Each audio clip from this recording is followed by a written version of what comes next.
Bonjour à tous, merci de l'invitation déjà. C'est toujours très agréable pour nous de parler à des médecins de première cour parce qu'on a finalement beaucoup de contacts avec vous.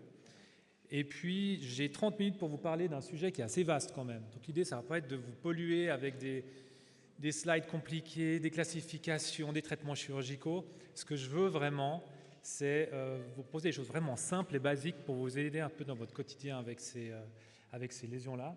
J'ai une interniste à la maison, elle m'a fait clairement comprendre hier soir qu'il fallait que ce soit simple. Donc j'essaie d'être le plus simple possible et que vous puissiez ramener 2-3 choses à la maison. Et puis voilà. Donc je vais parler vraiment des éléments qui me valent le plus de questions. Je les appelle à peu près tous les jours de certains parmi vous. Et c'est souvent les mêmes questions qui reviennent. C'est qu'est-ce que je mets comme immobilisation, quand est-ce que je te l'envoie, est-ce que je fais une radio, qu'est-ce que tu vois, etc. Donc c'est un petit peu à ces questions-là que j'essaie de vous répondre par vraiment des éléments simples et assez basiques. Première question que j'ai le plus souvent, c'est, voilà, j'ai une fracture d'un orteil, une fracture d'un méta, qu'est-ce que je mets? Je mets une botte, je mets une chaussure, charge, pas décharge.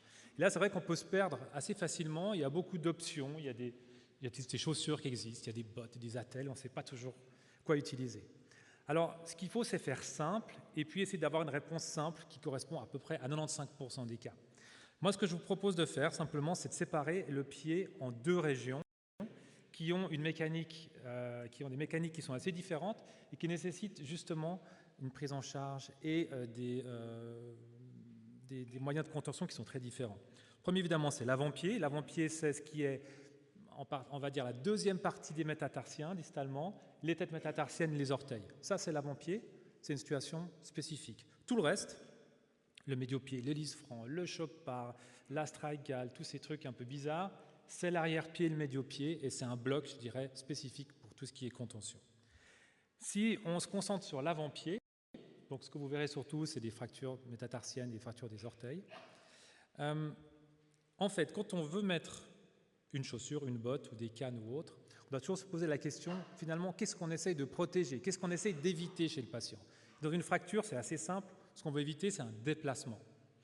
Et quand vous imaginez une fracture, vous avez un os qui est cassé. Si vous poussez les deux parties dans la même direction, il n'y a rien qui va bouger.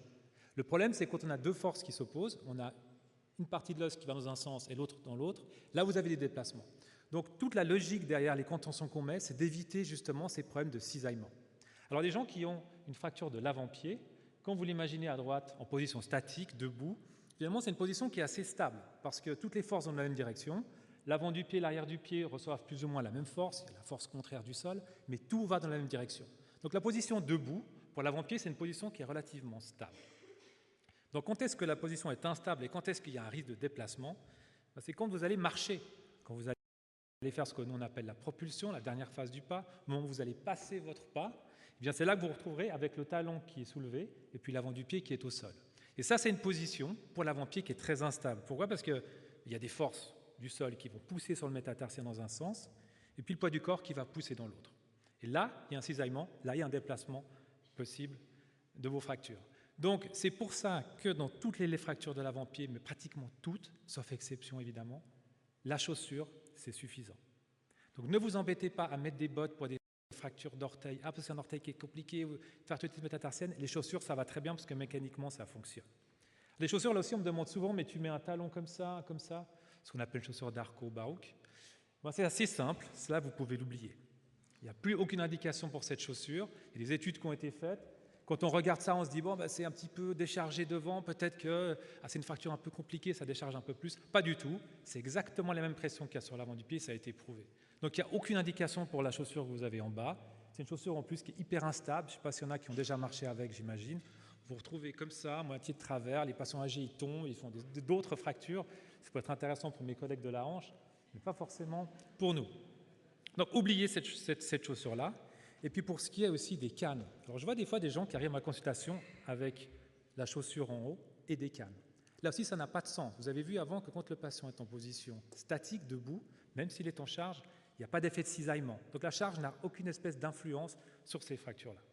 Donc la logique, c'est, si vous mettez une chaussure, vous laissez le patient charger. Si vous mettez la chaussure avec des cannes, ça n'a pas de sens. Dans ce cas-là, si vous pensez qu'il faut décharger, il faut mettre une botte. Mais la chaussure va toujours avec des cannes et toujours en charge. Okay? Deuxième cas de figure, c'est tout le reste, les fractures du médio-pied. les fractures de la cheville. Là, c'est un petit peu différent. La plupart de ces fractures sont des fractures articulaires. Donc, quand on a une fracture articulaire qui passe dans une articulation, ce qu'on veut éviter, c'est que l'articulation travaille et que donc à ce moment-là, la fracture se déplace.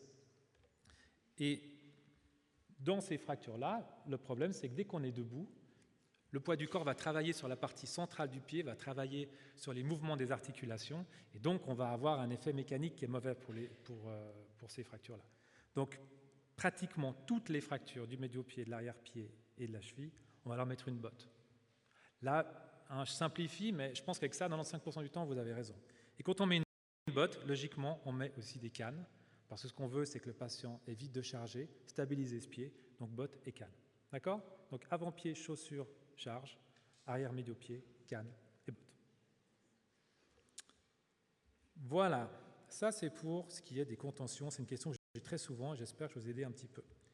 Pour ce qui est de la prise en charge dans votre cabinet, alors là c'est assez spécifique. Je fais des fois ce cours pour les gens des urgences, par exemple à la Tour, c'est très différent. Ils voient des gens en urgence, etc. Je pense que la plupart d'entre vous, la traumatologie du pied que vous voyez, c'est des gens qui viennent peut-être à distance, des gens qui sont passés au HUG, puis on leur a dit simplement ouais, allez voir votre médecin traitant, et vous êtes dans une situation qui est plutôt subaiguë que aiguë. Donc le problème et la prise en charge reste la même. Vous avez le jour X, l'accident, et puis le patient vient vous voir à J0, J1, J2, J3. L'anamnèse, en orthopédie, on est assez simple et basique. On ne va pas se prendre la tête avec une anamnèse très complexe. On veut juste avoir des éléments qui vont peut-être modifier le traitement ou nous aider pour le diagnostic. Les choses qui sont importantes pour le pied en traumatologie, c'est le type de trauma. Un patient qui est tombé sur un chantier de 5 mètres, il n'aura pas le même type de fracture qu'un patient qui a marché dans un trou, par exemple. Donc ça, c'est un élément qui est important. Et puis les antécédents, c'est important aussi. En particulier, si c'est un patient qui a eu, par exemple, déjà un traumatisme du pied, vous faites des radios, il y a un petit morceau d'os qui se balade, c'est normal, c'est pas normal, est-ce qu'il y a déjà eu un traumatisme ancien? C'est des choses qui sont importantes parce qu'on peut complètement se tromper en voyant des fractures qui n'en sont pas. Les antécédents sont particulièrement importants dans ces fractures. L'examen clinique, là aussi, si vous voyez les patients en aigu à J0, J1, vous ne prenez pas trop la tête à faire des examens cliniques, de tester les ligaments, ça ne donnera rien, et ça vous le savez, les patients ont mal et ça n'apporte absolument rien à votre prise en charge et au traitement. Donc ce qu'on va regarder, c'est évidemment où le patient a mal, on va appuyer, c'est simple, on cherche la localisation, en orthopédie c'est simple pour ça. Et puis les hématomes nous donnent aussi pas mal d'informations. Quand on est au tout début, je sais pas, on voit les patients à J0, là on voit pas, c'est toujours un peu le problème avec ces projections, mais là vous avez un gros hématome sous le pied, c'est le jour de l'accident, l'hématome il va être en face de la structure lésée. Donc sous le pied, au milieu du pied, ce qui a preuve du contraire, c'est un lisfranc par exemple. Donc l'endroit où il y a l'hématome est très important pour savoir un petit peu quelle structure a été touchée. Attention, si vous voyez le patient à une semaine, qu'il a passé une semaine avec la jambe en l'air, l'hématome va suivre la gravité, vous le retrouvez au niveau du talon, c'est plus très, très spécifique. Mais au tout début, l'hématome vous aide aussi pour savoir un petit peu la structure touchée. Les déformations, évidemment, sur les orteils, c'est important de voir. Et puis l'imagerie, alors là, évidemment, c'est tout un sujet. Pour pratiquement toute l'orthopédie, mais le pied en particulier, avec les radios, vous avez déjà beaucoup d'informations. Donc, la première imagerie à faire, c'est une radiographie. Est-ce que vous le faites tout le temps, pas tout le temps? Ça, c'est encore une grande question. Dans la cheville, il y a des critères, etc. Dans le pied, on est assez agressif sur les radios parce que c'est très difficile, même quand on a l'habitude, même pour un spécialiste, de dire, voilà, vu l'examen clinique, je pense que c'est le deuxième cunéiforme qui est touché. Donc les radios sont importantes, il faut avoir la radiographie assez facile. Le scanner, l'IRM et les autres, c'est plutôt des choses qu'on va faire en deuxième position pour confirmer ou si on a un doute ou si on veut plus d'informations pour une prise en charge spécifique. Les radios, ça c'est hyper important, essayez de les faire ou de les demander en charge. Je vois beaucoup de gens qui ont un suivi traumatologique avec des radios qui ne sont pas faites en charge. À J0, c'est parfois un peu difficile, les gens ont mal, etc. Mais essayez dès que vous pouvez de mettre les gens en charge. Vous avez beaucoup plus d'informations, c'est des radios qui sont plus précises. Et puis, quand vous avez des lésions ligamentaires, pour vous montrer, c'est un exemple ici, ça c'est un patient qui a une lésion du lisfranc, je ne vais pas parler spécifiquement du lisfranc, je n'ai pas le temps, mais dans le lisfranc, vous avez les os qui vont se séparer les uns des autres. À gauche, vous avez un patient qui a fait une radio en décharge. Vous voyez que tout est aligné. À droite, vous avez le même patient le jour même avec une radio en charge. Vous voyez que ça bouge. Donc, toutes les lésions du médio-pied, le fait d'avoir une radio en charge, ça donne souvent beaucoup plus d'informations. Il y a des choses qu'on ne voit pas en décharge qu'on voit en charge. Donc essayez, si possible, de les faire en charge, ça c'est hyper important. Ensuite, on fait en général une face et un profil, on a beaucoup d'informations là-dessus. Il y a toute la partie externe du pied qui est un peu difficile à visualiser parce que les os se superposent. Si on a besoin, on peut rajouter un 3/4. Ça ne se fait pas forcément de manière systématique. Moi, j'en demande honnêtement pratiquement jamais. Face profil, c'est déjà pas mal pour diagnostiquer probablement 95% des traumatismes du pied. Le CT.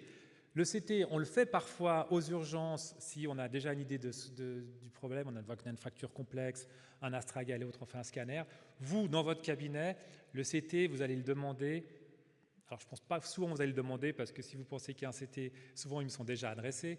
Mais le CT va apporter des informations supplémentaires si on a une évolution qui est mauvaise, si on a une fracture qu'on ne comprend pas, si on a des fractures ligamentaires qu'on veut comprendre un petit peu mieux. Donc, c'est quelque chose qu'on va faire en complément.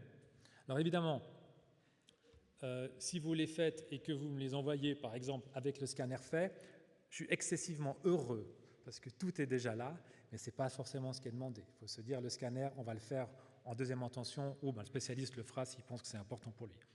Donc tout ce qui est lésions articulaires, donc le médio-pied, le scanner, c'est vraiment assez important parce qu'on se fait souvent avoir par des radios qui ont l'air plutôt pas mal, puis au scanner, on se rend compte que c'est plus compliqué que prévu, donc on a le scanner assez facile pour ça. La vision 3D, c'est surtout pour la planification chirurgicale, si j'ai envie de savoir un peu où sont mes os qui sont cassés, est-ce qu'il y a un déplacement. Ça, c'est surtout pour la partie, je dirais, prise en charge chirurgicale qui vous concerne beaucoup moins. Pour donner un exemple, ça c'est un patient qui arrive aux urgences. On voit là qu'il y a un truc qui n'est pas tout à fait normal, ça n'a pas l'air affreux par ça. Bon, c'est un peu cassé par là. Typiquement, c'est des cas où on fait un scanner, et les scanners, on se rend compte qu'il y a beaucoup plus. Vous voyez, c'est des fractures complexes, c'est des luxations. Le deuxième métatarsen est complètement luxé, donc c'est un lisfranc hyper complexe. Et on se fait un petit peu avoir parfois sur les radios. Donc si vous avez un doute sur une radio, n'hésitez pas, faites un scanner, ce ne sera jamais de trop. L'IRM en aiguë, il n'y a aucune indication, mais zéro, vraiment. Pour ça, tendon d'Achille et autres, c'est différent, mais on parle vraiment du pied aujourd'hui. C'est moins précis, ça vous le savez, que le scanner pour tout ce qui est osseux. Le scanner qu'on vient voir maintenant sur une IRM, ce serait beaucoup plus difficile d'interprétation. Il y aura un immense œdème et plein de choses, c'est un petit peu dur. En revanche, ça a un sens pour les lésions ligamentaires, un petit peu complexes parfois. Et puis, ça c'est Boris qui nous en parlera après, je pense. Tout ce qui est fracture de fatigue, fracture de stress, c'est vraiment un examen de choix. Ça, c'est l'examen pour ça, mais il y aura tout un topic après là-dessus. Je ne vais pas vous en parler maintenant. L'échographie, c'est assez simple. Aucun intérêt en traumatologie du pied, zéro. Zéro. Des cas très spécifiques. J'ai vu cette semaine un patient qui a reçu, je ne sais plus quoi, sur le pied, il s'est coupé un tendon, on a fait une échographie pour suivre le tendon. Ok, c'est hyper spécifique. Dans votre pratique, franchement, il vaut plutôt aller du côté d'une IRM que d'une échographie qui apportera généralement pas grand-chose, à part pour le tendon d'Achille, encore une fois. Le suivi classique, alors pour ce qui est des radios et un petit peu de quand il faut voir les patients, ça je pense que c'est des points qui sont assez intéressants aussi. Le trauma, vous le voyez soit le jour même, soit relativement proche. Ils ont souvent une radiographie qui est faite le jour même. Cette radiographie, elle est souvent pas faite en charge. L'examen clinique, pas toujours de très bonne qualité parce que les patients ont mal. Donc ce qu'on fait en général, c'est qu'on les revoit à 6 semaines. 6 semaines, pour nous, orthopédistes, c'est un peu un des chiffres phares. C'est jamais faux. 6 semaines, c'est un chiffre qu'on va essayer d'imprimer.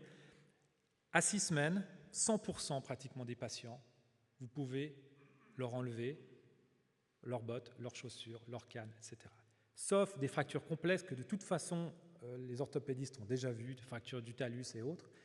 Mais toute la traumatologie classique, il n'y a aucune raison qu'ils gardent les contentions plus que 6 semaines, sauf si bien sûr ils ont hyper mal ou autre.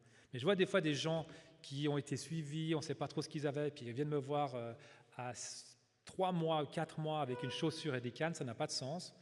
Vous n'avez aucun intérêt de les garder plus que 6 semaines, ça ne va pas aider plus le patient. Donc en général, on fait la radio au trauma, une radio à 1 semaine, donc pour faire une radio en charge, et puis pour voir s'il y a un déplacement. S'il n'y a pas de déplacement de la fracture à 1 semaine, il y a très peu de chances qu'il y en ait une à 6 semaines. On fait une radio à 6 semaines, parce que c'est la radio qui va nous dire un petit peu si tout est bon et qu'on enlève chaussures, bottes, etc., et qu'on commence la rééducation. Et puis, à 3 mois, on fait une radio pour voir l'état de consolidation. Donc là aussi, important, j'ai parfois des téléphones qui me disent « Écoute, Adrien, j'ai vu une patiente qui a une fracture de la base du 5e, là je le vois à 6 semaines, j'ai aucun signe de consolidation. » C'est normal. Vous ne verrez jamais, sauf chez un enfant peut-être, mais jamais de consolidation à 6 semaines. Il n'y en a pas. Il Il y a ce qu'on appelle le calmbout, qui est une espèce de cal fibreux, qui n'est pas calcifié, qui tient la fracture. Mais vous verrez sur la radiographie des signes de consolidation qui débutent à la radio du 3e mois. Donc tranquille, celle de la 6e semaine, elle n'est pas là pour voir l'état de consolidation, elle est là pour voir s'il y a un problème, un gros déplacement ou autre. Donc avec ça, radio à 1 semaine, 6 semaines et 3 mois, vous arrivez déjà à avoir un très bon suivi de vos patients. Maintenant, je vais vous parler de quelques fractures qui me valent beaucoup de téléphone et qui, semble-t-il, vous posent problème. Donc, j'aimerais juste vous démystifier un peu tout ça. C'est assez simple souvent. Et puis, j'espère que je vous ramènerai 2-3 petites choses. Fracture de la base du 5e métatarsien. Beaucoup de questions, simplement parce que même nous, on n'est pas totalement au clair. Il y a eu plein de discussions sur le type de fracture, des nomenclatures hyper compliquées pour finalement pas grand-chose. Donc, ce qui est le plus utilisé, que vous avez peut-être appris, c'est on sépare le 5e métatarsien en 3 zones. Zone 1, 2, 3, 1 proximal, etc. Pourquoi est-ce qu'on sépare en zones? On sépare parce que c'est des fractures qui ont des risques de complications qui sont un petit peu différents. Donc la première partie qui est la plus proximale, c'est des petits arrachements osseux. Deuxième, c'est ce qu'on appelle les fractures de Jones. Vous avez entendu, je vous en parlerai après. Puis troisième, c'est ce qui est un petit peu plus distal. Alors, les fractures de Jones et les fractures distales, c'est bien gentil. Mais il y a maintenant des méta-analyses qui ont été faites pour un petit peu débloquer tout ça, et on se rend compte que même les spécialistes, on n'est jamais d'accord sur ce qu'est une Jones, ce qui n'est pas une Jones. Donc vous verrez après, ce qu'on a en fait, c'est 2 grosses zones, c'est ces fractures-là qui évoluent pas toujours bien, et ces fractures-là qui évoluent très bien. Donc si on prend les fractures, les petits arrachements, les avulsions du 5e métatarsien, il faut se souvenir d'anatomie du pied. Les avulsions, les petits arrachements osseux, des fois on me dit « ah, j'ai une micro-fracture », il faut imaginer, par exemple, vous avez une corde contre un mur. Vous tirez sur cette corde, c'est sur un tendon ou sur un ligament. Soit la corde tient, vous arrachez le mur, c'est ce que vous voyez sur une radio quand vous avez un petit arrachement, c'est une pastille osseuse, soit le mur est plus solide et vous cassez la corde, parce que là, vous avez une lésion ligamentaire. C'est la même chose qui se passe ici. Vous avez, sur la base du 5e métatarsien, le court péronnier, qui est un de ces tendons qui part sur la partie latérale du pied, qui s'attache sur le 5e. Son rôle, c'est de faire l'éversion de la cheville, c'est-à-dire d'amener la cheville vers l'extérieur. Quand vous faites par exemple une entorse de cheville, votre cheville part vers l'intérieur, qu'est-ce que va faire votre corps? Il va dire au péronnier de se contracter hyper fort et hyper vite pour essayer de corriger ça et pas faire une entorse. Et cette traction, elle est hyper soudaine et très puissante, et parfois, elle est tellement forte qu'elle arrache la base du 5e métatarsien. C'est pour ça qu'on dit ah, les bases 5e, c'est des gens qui font des entorses, etc. C'est vrai, et c'est des gens vraiment qui souvent s'arrachent simplement à cause de la traction qui est importante du court péronnier. Ça, c'est important parce que ça explique aussi ce qu'on va mettre après comme contention chez ces patients. Alors oui, il y a des études qui ont montré ensuite qu'il y a le fascia plantaire qui participe. Ce n'est pas très important. Ce qui est important, c'est que vous avez toutes les structures qui s'attachent là et qui tirent. Radiologiquement, il y a plusieurs formes. Il y a des fractures comme ça, il y a des fractures un peu plus déplacées, des fractures très déplacées. 95% du temps, ces patients, on ne les opère pas. Même comme ça, ils évoluent bien. Alors évidemment, plus ils sont déplacés, plus ça prendra du temps. Le corps va devoir remplir tout ça avec un cal, puis ossifier tout ça. Mais c'est des fractures qui évoluent en général très bien. Donc, conservateur, qu'est-ce qu'on va mettre? Alors, reprenons ce qu'on a vu au début. Si on met une chaussure va empêcher qu'il y ait un déplacement de haut en bas. Ce n'est pas du tout ce qui va se passer là. Le problème c'est vraiment la traction de ce tendon. Donc, ce qu'on veut éviter, c'est le tendon qui tire, puis qui va ouvrir cette fracture. Donc, ce qu'il faut, c'est une contention qui empêche de bouger la cheville. Soit vous mettez une botte, soit plus simple, vous mettez une aircast, simplement. Ou une bande élastique, et les études qui ont montré qu'il n'y a pas une grande différence. Mais le but, c'est vraiment de bloquer ces mouvements-là de la cheville. Ce n'est pas de décharger le pied. Donc, les attelles, ça suffit amplement. Et puis, on fait une radio de contrôle, celle qu'on voit une semaine, on va voir si ça migre. Il y a des gens, parfois, on voit ce fragment à chaque radio qui recule de 3 cm. OK, là, c'est chirurgical, mais généralement, ça reste. C'est un tendon sur cette image, on dirait que s'attache juste comme ça. En fait, c'est une sorte comme une grande toile d'araignée qui prend tout le métatarsien, c'est pour ça que c'est relativement stable. Après, il y a des cas comme ceux-là, évidemment, vous voyez, où il y a des fragments qui sont déplacés. Oui, ces cas-là, on va les opérer, mais ça reste l'exception. La plupart du temps, ils évoluent très bien. Les fractures dites de Jones, c'est des fractures qui passent là-dedans. On ne les aime pas trop parce que les métatarsiens reçoivent du sang de chaque côté. Et puis évidemment, plus on part de l'endroit où le sang arrive, et puis plus les vaisseaux sont petits. Et c'est une zone qui reçoit beaucoup moins de sang et qui donc, logiquement, a beaucoup plus de peine à guérir. C'est pour ça qu'on leur a donné un nom, M. Jones qui a voulu le décrire, parce que l'évolution est un petit peu différente des autres, et il y a un risque de pseudarthrose de non-guérison. C'est pour ça que ça, c'est des fractures un petit peu plus délicates, elles ne guérissent pas toujours, n'empêche, le traitement conservateur reste la règle. Bande élastique, attelle, comme l'autre. Maintenant, il y a des cas spécifiques, des patients, des athlètes par exemple, parce que c'est des fractures où ils vont rester très longtemps sans faire de sport, donc ça on les opère pour qu'ils retournent plus vite sur le terrain. Des fractures qui n'évoluent pas bien, évidemment des patients qui travaillent je sais pas, sur un chantier et autres, ce sera peut-être plus agressif pour les fixer, mais la plupart du temps, conservateur, ça va très bien. Donc vous les voyez là, fracture de Jones, c'est des fractures qui passent dans l'articulation interméta, d'accord? Il y a des gens qui pensent que c'est celle qui descend là, non, c'est celle qui va là. C'est des fractures qui ne guérissent pas toujours très bien. Et puis vous avez les troisièmes, qui sont des fractures plus distales, dans une zone aussi qui ne guérit pas toujours très bien. Il y a les mêmes risques de complications que la Jones. Et ça, très souvent, c'est des fractures de fatigue. On a cette espèce de forme, vous voyez en pointe. C'est parce qu'en fait, il y a une sorte de micro-fracture qui se fait de manière chronique. Et le corps essaie d'épaissir la zone en faisant un cale. Ça fait cette forme en pointe et pour finir, ça casse. Donc là aussi, 30% de pseudarthrose conservateur. Si c'est des sportifs, on a tendance à les opérer. Et puis, il y a des cas encore un petit peu différents. Vous voyez, lui, il a une fracture un petit peu distale. Il y a une fracture qui est là, il y a une autre fracture qui est là. Ça, c'est des fractures instables, c'est des fractures qu'il faut opérer. Donc, il y a toujours des exceptions à tout. On va dire 98% des patients, ils vont rentrer dans la première phase où un traitement conservateur, ça va très bien. Je vais voir, on en est. Combien de temps il nous reste? Ok, 10 minutes, c'est parfait. Donc maintenant, Dieu merci pour tout le monde, on a simplifié cette classification et on a deux zones, les zones distales et la zone proximale. Le traitement est exactement le même, simplement les risques de mauvaise guérison, on va dire, sont plus importants sur ceux-là et donc nous on a plus tendance à les opérer si nécessaire que ceux qui ont des fractures plus proximales qui guérissent en général. Très bien. Si sportif d'élite, il ne faut pas hésiter à demander un avis chir ou au médecin du sport. Et puis, s'il y a un fort déplacement qu'on a vu avant, là aussi, il faut nous demander un avis, parce qu'en général, ça n'évolue pas toujours très bien. Maintenant, toujours dans le 5e méta, ça c'est le téléphone le plus fréquent que je reçois. La fracture du 5e métatarsien. Alors, c'est très intéressant, parce qu'en fait, c'est une fracture qui est archi stable. C'est une fracture qui est archi stable. Alors, qu'est-ce qui inquiète les gens, je pense, c'est que c'est souvent des longues fractures. Et en fait, plus votre fracture est longue, plus elle est, on va dire, oblique, mieux elle va guérir. Pourquoi? Parce qu'en fait, la surface entre les deux fragments cassés, elle est grande. Plus elle est grande, plus le corps va pouvoir guérir rapidement. Plus la surface est petite, donc une fracture qui est vraiment transverse, et plus c'est instable et moins ça guérit bien. Donc ça, typiquement, c'est une fracture qui guérit extrêmement bien. Là, vous lui mettez une chaussure d'Arco, aucun problème. D'accord? Il y a aussi des tissus autour qui vont stabiliser ce type de fracture. Même ça, on peut le traiter conservativement. Ça, je suis sûr que vous en avez tous vu. Et ça paraît inquiétant, mais comment ça va guérir? Souvent, ça guérit. Déjà, souvent, cet écart est diminué un peu avec le temps parce qu'il y a des tendons autour qui font leur travail. Puis, c'est des fractures qui guérissent très bien. Donc, les fractures de 5e métatarsien, sauf cas très spécifiques, presque tout le temps, vous leur mettez une chaussure. Comme d'habitude, comme on a dit, chaussure, 6 semaines, charge, ils évoluent très bien. Donc voilà, j'ai mis 4 semaines, chaussures confortables, c'est un peu le même concept. Sportif d'élite, on en discute. Et puis, les radiographies permettent de voir s'il y a un déplacement, mais c'est quand même excessivement rare. Maintenant, les autres méta, ce n'est pas très très différent. Là, vous avez une patiente qui s'est fait les 3 métatarsiens centraux, et vous voyez que je pense celui qui inquiéterait, c'est celui-là, qui est complètement décalé. Et bien souvent, en fait, s'ils se décalent, c'est que c'est une position qui est bien mieux pour eux. Ça, c'est des chirurgies qu'on fait nous aussi, on casse les métatarsiens pour qu'ils se remettent en position. Et vous voyez que cette patiente, elle a parfaitement bien guéri.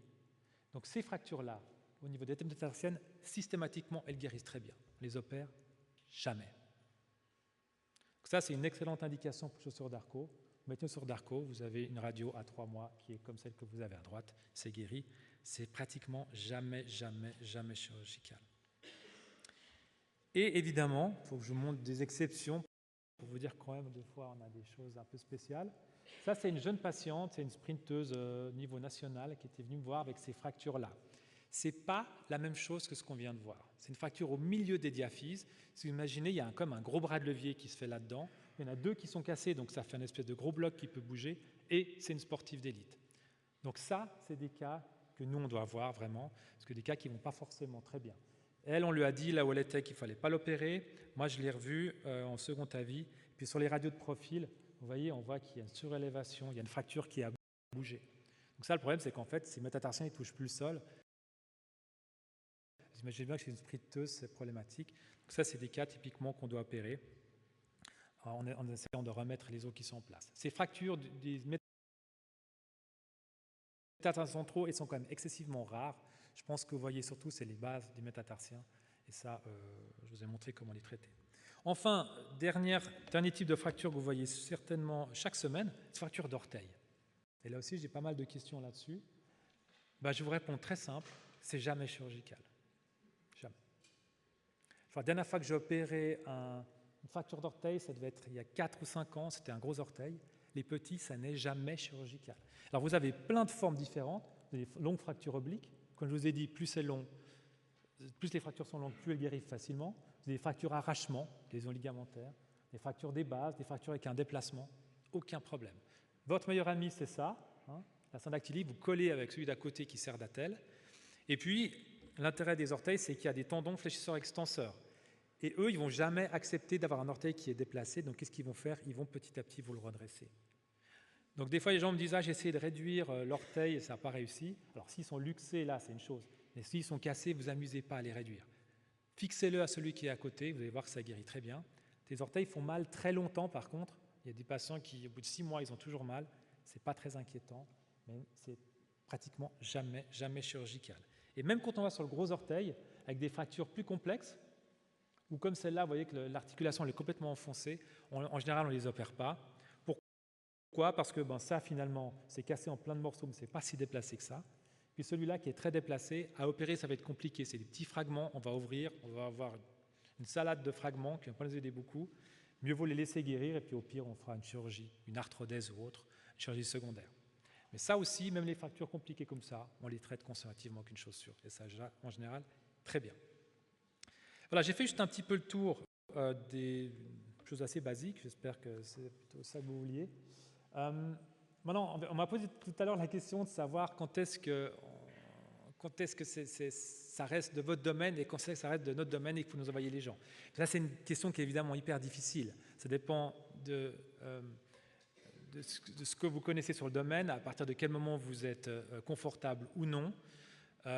C'est évident que tout ce qui est fracture du médio-pied et de l'arrière-pied, il faut souvent un avis. Si ce n'est pas un petit arrachement, mais s'il y a une fracture, parce que comme des fractures qui sont déplacées, des fois on doit les opérer. Tout ce qui est avant-pied, comme je vous ai montré la plupart du temps, c'est vraiment très simple à prendre en charge. Je pense qu'il n'y a pas forcément besoin d'avoir un avis spécialiste. Et puis surtout, évidemment, on est toujours hyper disponible si vous avez la moindre question pour y répondre avec grand plaisir. Voilà, merci.